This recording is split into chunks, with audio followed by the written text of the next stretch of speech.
여기 나와 있는 이 내용, 아버지하고 첫째 아들은 내려놓고 둘째 아들이 있는데 이 내용에 보면은 이런 거가 이렇게 나와요. 한 마을에 부자 아버지가 있었어요. 엄청난 부자예요.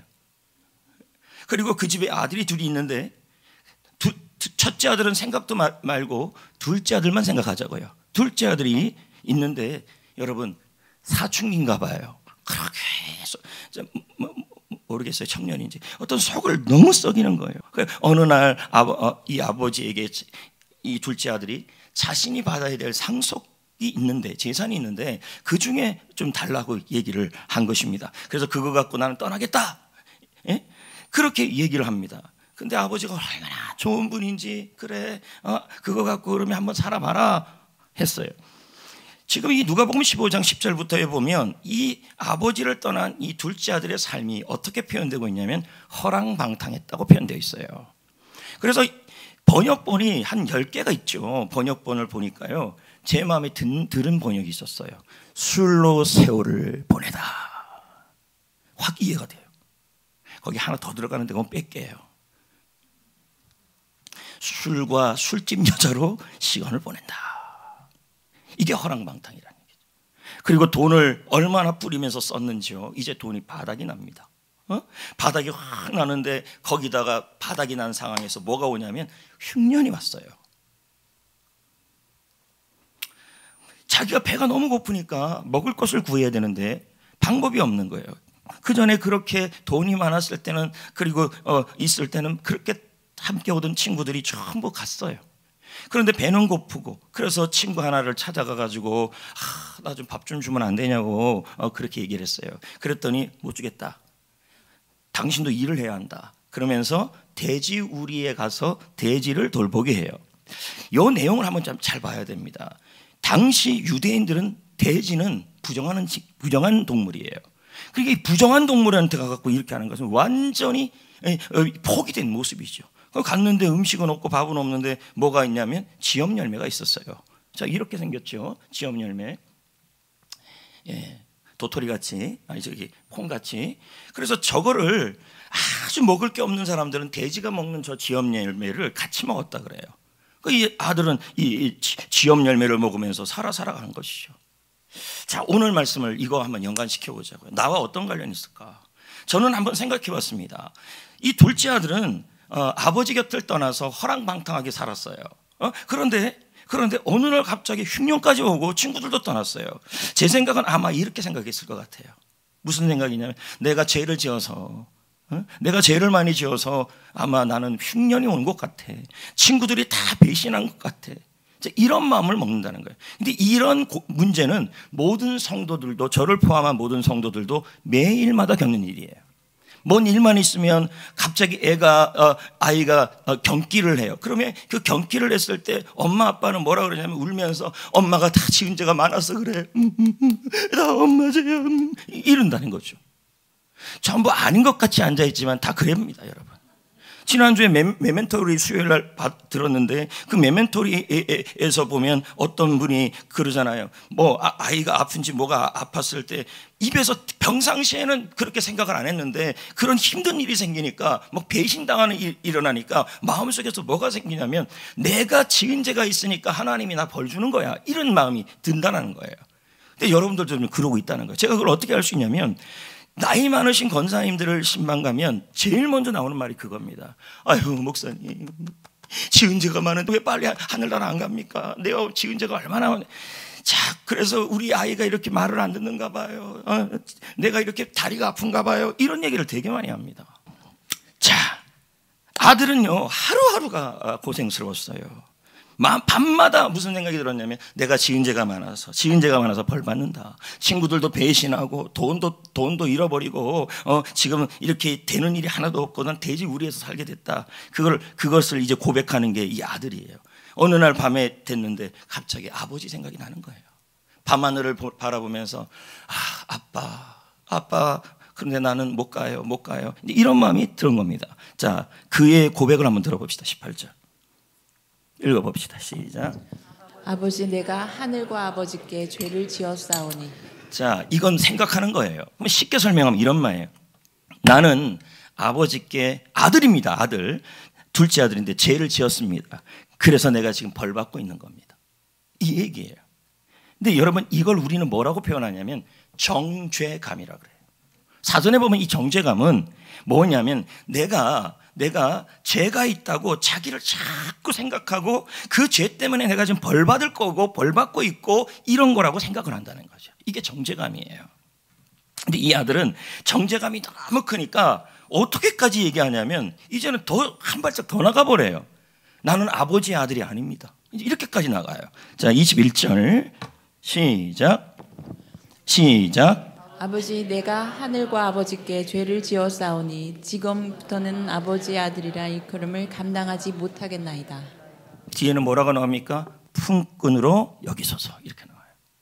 얼마나 정죄감이 크면 뭡니까? 어떻게 내가 아버지의 아들이 될 수 있어? 난 그럴 수 없어. 쉽게 말하면 이런 의미예요. 내가 아버지께 죄를 지었다. 허랑방탕하게 살았고 아버지의 물질을 가지고 살았다.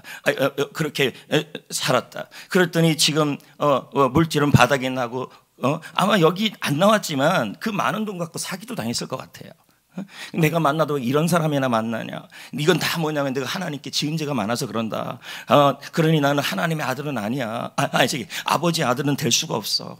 그러니까 자기가 자녀라는 생각이 없는 겁니다. 그래서 지금 어떤 현상이 나왔냐면 죄책감이나 정죄감으로 한탄하고 있는 거예요.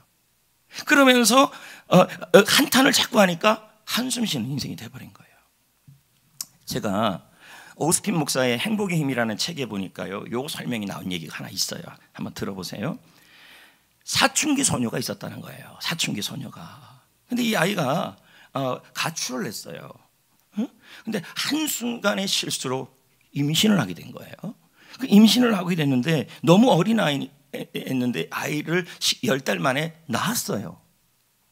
낳았는데 뭐냐면 아이를 입양 보내버린 거예요. 자, 그 후에 1년, 2년, 3년 이 여인이, 이 아이가 청년이 되고 청년이 돼서 취직을 하는데 취직이 떨어지면 이렇게 말하는 거예요. 내가 그 아이를 버려서 그래. 그래서 내가 지금 벌 받는 거야. 그러다가 친구 관계가 안 좋아지고 친구가 돈 떼먹고 도망가는 일이 일어나면 그래, 나는 벌 받아도 싸. 나는 억울해. 하지만 나는 이건 하나님 다른 데서 내가 죄를 많이 지어서 이렇게 벌 받는 거야. 그런데 이 아이가 10년이 지나서 됐을 때 자기를 사랑을 하지 못해요. 그래서 이렇게 얘기해요. 나는 형편없는 여자야. 옛날에 한 그 실수와 잘못 때문에, 그 일 때문에 내 인생은 꼬이고 되는 일이 하나도 없어요. 나는 지금 벌을 받고 있는 거야. 여러분, 정죄감이에요. 근데 문제는 우리도 그렇다는 거예요. 아닌 것 같아요? 그럼 왜 그 믿음 좋은 권사님들이 그런 얘기를 합니까? 내가 지은 죄가 많아 우리 아들이 저렇게 승진해서 자꾸 떨어집니다. 내가 지은 죄가 많아 손주 손녀들이 저렇게 병 걸려 있습니다. 그런 말을 왜 합니까? 똑같은 얘기예요. 여러분 어떻습니까? 일이 안 되고 있습니까? 그리고 여러분 사람 관계가 배신을 당했습니까? 공부가 잘 안 됩니까? 취직이 안 됩니까? 인생이 뜻대로 되어지지 않습니까? 여러분 가족 중에 누군가가 질병이 걸렸습니까? 특히 아기가, 손주가 병이 걸렸습니까? 그때 할아버지는 무슨 생각합니까? 할머니는 무슨 생각합니까? 부모님은 무슨 생각합니까? 자녀들이 속을 썩을 때 무슨 생각을 해요? 사업에 안 풀릴 때 무슨 생각을 해요? 가장 먼저 드는 생각이 내가 지은 죄가 많아서 그렇다. 내가 지금 벌 받고 있는 거다. 나는 벌 받아도 마땅하다. 이런 식으로 접근한다는 거죠. 여러분 이 자리에 앉아있는 분들 이 정죄감이 굉장히 힘들어요. 예를 들면 이런 거죠. 여러분이 중직자로서 또 집사 권사로서 살아가는데 회사 일을 할 때마다 나는 열심히 회사를 하고 돈을 벌어놓으면 꼭 저기 시동생이 와갖고 여러분 시동생이니까 형님 100만 원만 주세요. 속으로 생각합니다. 맡겨놨나. 우리 아이가 저렇게 내 동생이 저러는 거 보니까 내가 하나님께 지은 죄가 많아서 저래. 자, 이거 정죄감이에요. 저도 그럴 때가 있어요. 평상시에는 괜찮게 있다가 여러분도 괜찮게 있다가 여러분 무슨 일이 생기면 제일 먼저 나오는 말이 여러분 뭡니까? 내가 회개 안 해서 그런가? 지은 죄가 많아서 그런 거 아닌가? 내가 지금 벌 받고 있는 거 아닌가? 하나님은 나에게 벌 주려고 그러는 거 아닌가? 하나님은 지금 나 벌 주고 있는 게 아닌가? 이런 얘기를 해요. 그러니까 오직 답답하면 여러분 장로님도 그러셨지만 대표기도 할 때 우리 죄까지도 고백해 주잖아요.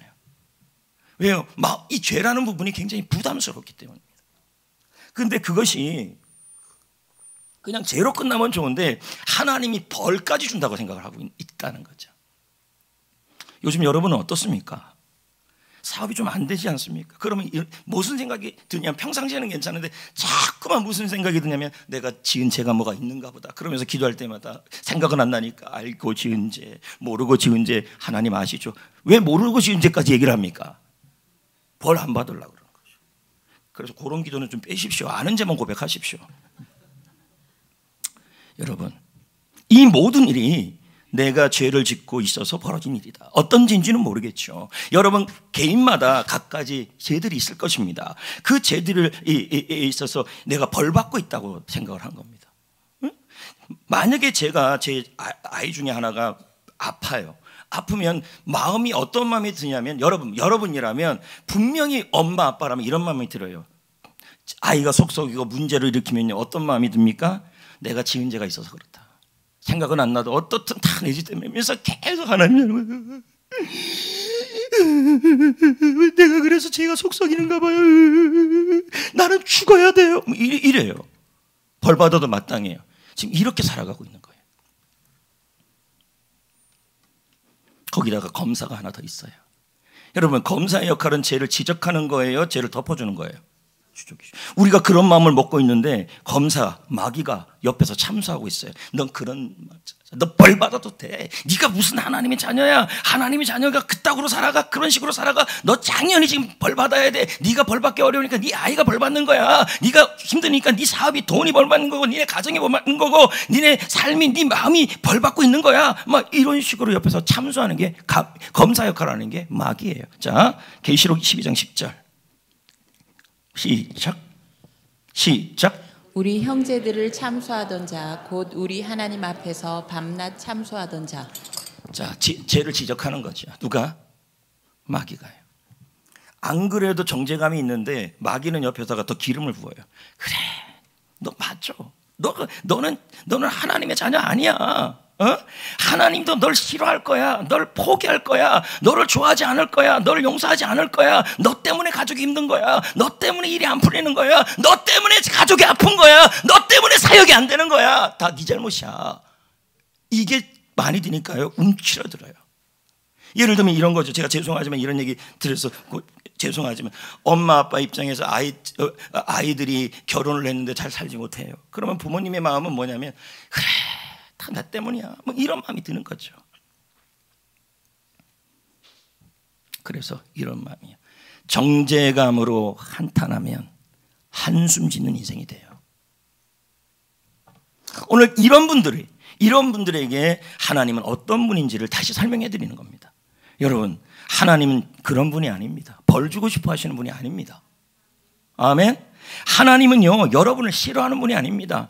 여러분, 하나님은 어떤 분이냐면 제가 죄를 갖고 지적하면서 옹졸하게 벌 주는 분이 아닙니다. 하나님은 우리를 용서하고 싶어 하시는 분입니다. 아멘. 그래서 이 아버지의 모습을 보십시오. 20절에 보십시오. 어떻게 표현되고 있는지요. 보자고요. 이에 시작. 이에 일어나서 아버지께로 돌아가니라. 스톱. 집으로 가고 있죠? 돌아가고 있죠? 그런데 아직도 거리가 먼데 자, 아버지가 먼저 봤어요? 아들이 먼저 봤어요? 이게 핵심이에요. 예? 왜 먼저 봤어요? 요놈. 잠깐만요. 이놈, 네가 그렇게 죄짓던 뒤 가면서 이 아이가 떠나고 날 때부터 동구밭에 가갖고 눈을 뜨면서 여기다 수갑 하나 준비하고 여기다 채찍 하나 준비하고 여기다 해초리 10개 딱 준비하면서 오기만 해봐. 응? 이렇게 했을까요? 아니면 언제 오나? 이걸까요? 2번이라는 거죠. 먼저. 그리고 뭐 했어요? 측은히 여겨서 달려가서 걸어가는 것도 아니고 달려가서 목을 안고 입을 맞췄다. 지금 현재 아들의 모습을 보십시오. 자, 아버지의 마음을 아프게 했어요? 속을 썩였어요? 아버지를 떠났어요? 허랑방탕하게 살았어요?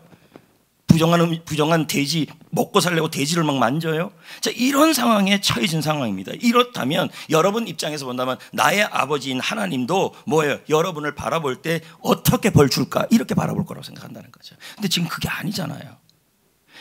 멀리서 오고 있는 아들을 먼저 알아봤다는 거예요. 이 말은 뭡니까? 매일 아들이 상속하는 돈을 갖고 떠나는 순간부터 이 아버지는 뭐 하고 있었다는 거예요? 기다렸다는 거예요. 어떻게 해요? 용서하려고. 죄 짓고 있어도 용서하려고 하고 있다는 거예요. 이 아들이 허랑방탕하게 살고 이 아들이 잘못되게 살고 있어도 이미 아버지는 용서하려고 기다리고 있었다는 거예요. 왜? 뭘 기다립니까? 용서하려고 기다린 거지. 그 아들이 오면 해초리를 가지고 무릎 꿇어, 청학도 훈장님처럼 그렇게 하려고 하는 게 아니라는 거죠. 그 다음에 보십시오. 측은히 여겨. 오는 그 아들은 어떤 마음으로 오는 거예요? 내가 아버지과 하늘의 죄를 지었어. 나는 품꾼으로 여겨줘야 돼. 나는 아버지의 아들이 아니야. 나는 아빠도 날 포기했을 거야. 나는 벌 받고 있는 거야. 그렇게 오는 거예요. 근데 아버지가 달려가는데 어떻게 아들 형이 당하는데 측은한 마음으로 간다는 거죠. 이 측은한 마음의 뜻이 어떤 뜻이냐면 도와주지 않으면 마음이 아파 견딜 수 없는 마음이에요. 죄를 지었는데 그러면 이 마음을 갖고 어떻게 벌 주는 하나님이라고 얘기할 수 있어요? 여러분, 이 아들의 상태가 첫째 아들 같이 그렇게 훌륭한 아들이 아니에요. 그런데 아들이 오는데 막 달려가는데 한이 봤어요? 한이? 달려라. 한이 봤어요? 한이가 뛰어가는데 여기 눈물이 탁 두 방울, 세 방울, 네 방울. 나는 지금 아버지가 그렇게 간다고 생각합니다. 제 말이 맞지 않습니까? 그렇게 기다렸다면 둘째 아들아 이겁니다. 여러분, 이 모습에 어떻게 정죄하는 모습이 있습니까? 여러분 굉장히 오해하고 있습니다. 자, 아버지가 먼저 가서 어떻게 해요? 종아리를 걷어요? 아닙니다. 안습니다. 이 시간에 무슨 채통이 있겠습니까? 소문은 다 났습니다. 어떤 소문이요? 둘째 아들이 아버지 속을 썩이고 먼 동네 가서 허랑방탕, 이런 소문 안 들었겠습니까? 허랑방탕하게 살았다, 이 말이 마을의 전체에 소문이 났어요. 근데 아버지는 그런 것도 부끄러워하잖아요. 바보 같은 거죠. 그래서 성경에 하나님을 표현할 때 바보 같은 사랑을 한다 그래요. 이 모습에 뭐가 보입니까? 벌을 주려는 모습이 보입니까? 이미 이 아들이 회개도 하기 전이에요. 그렇죠? 그런데도 이미 용서하고 있습니까? 이미 용서하고 있어요. 마음이요. 더 놀라운 게 있어요. 여러분, 놀라서 쓰러지지 마세요. 22, 23절이 더 놀라워요. 만약에 이런 상태라면요, 그냥 안아주고 하고 야 그리고 앞으로 잘해 이런 상태로 가야 되는데 그게 아니에요. 지금 보니까요. 22, 23절에 읽어볼까요? 시작. 아버지는 종들에게 이르되 제일 좋은 옷을 내어다가 입히고 손에 가락지를 끼우고 발에 신을 신기라. 그리고 살찐 송아지를 끌어다가 잡으라. 우리가 먹고 즐기자. 여러분, 지금 벌 주는 겁니까? 이게 벌 주는 거예요? 우리 좀 못된 아빠들 있잖아요. 저를 포함해서. 그 못된 아빠들은 그래 잘했어. 아유 잘못했어요. 그래 다음부터 그러지 마. 그리고 며칠 굶어. 이렇게 가는 게 정상이에요. 그런데 지금 이 비유는 그렇지가 않아요. 맞죠? 뭐 하고 있어요? 제일 좋은 옷을 입히라는 거예요. 어떤 옷? 여러분이 입고 싶은 그 옷이에요. 그 옷을 딱 준비했어요. 자, 여러분, 그 둘째 아들이 입은 옷이 어떤 옷이냐면 냄새나는 옷이에요. 맞습니까? 그리고 돼지를 만졌던 냄새나는 옷이에요. 그런데 뭐예요? 제일 좋은 옷으로 갈아입혔어요. 무슨 뜻일까요? 네가 잘못해도 넌 내 아들이다. 너가 잘못해도 너는 여전히 내 아들이다. 그 다음에 뭘 끼웠어요? 반지를 꼈잖아요. 근데 지금 구약에서 이 성경시대의 반지는 인장이에요. 도장. 그래서 촛농을 이렇게 무슨 것에 촛농을 떨어뜨리고 그 인장으로 촛농에 도장을 이렇게 하면 그 촛농이 도장이 돼 버려요. 그래서 그거에 대한 모든 나의 건세가 이 반지로 나타난다는 거예요. 그러면 그 도장을 끼워줬다는 말은 뭡니까? 이런 거예요. 네가 내 마음을 아프게 했고 내 속을 썩였지만 그래도 너에게 나의 권한을 주겠다, 이 뜻이에요. 이건 뭐예요? 네가 실패하고 네가 실수하고 네가 마음 아프게 해도 너는 내 자녀라, 이 뜻이에요.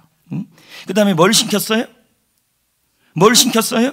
뭐 신밖에 없죠. 신긴다는데 신을 신겨요. 당시에 여러분, 신은 누구만 신냐면 아들만 신을 수 있어요. 종은 신을 못 신어요. 지금 왔을 때 이 종의 모습은, 이 아들의 모습은 신을 못 신고 있는 상태예요. 그러니까 신을 신겼다는 말은 이런 뜻이에요. 너는 잘못하고 속을 썩여도 허랑방탕하게 살아도 너는 여전히 내 아들이다. 내 이 사랑은 변하지 않는다. 어떻게 목사님 그럴 수가 있습니까? 그럴 수가 있어요. 하나님 아버지의 사랑이. 왜요? 내가 죄인 되어도 사랑하십니까? 하나님 사랑합니다. 왜요? 요마서 5장 8절에 너희가 죄인 되었을 때 하나님께서 예수 그리스도 아들을 보내주심으로 하나님 아버지의 사랑을 확증했다 그랬어요.